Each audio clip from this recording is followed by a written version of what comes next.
All right, guys, PPI inflation came in hotter than expected, just like CPI. And then we know the jobs report that showed way higher job growth than expected last week was also hot.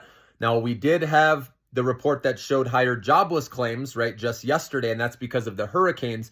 So that's kind of shielding what's really going on.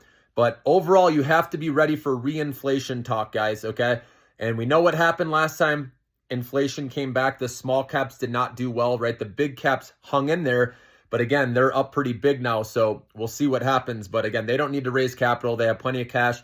And again, the big cap names can pass along the costs, right, to the consumer. So usually they're fine. And actually, your profit margins a lot of times are better. Okay.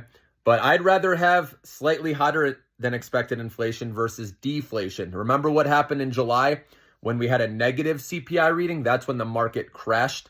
So again, we want to have a decent economy at least, right? We don't want it to weaken too much and talk about recession because that's the worst.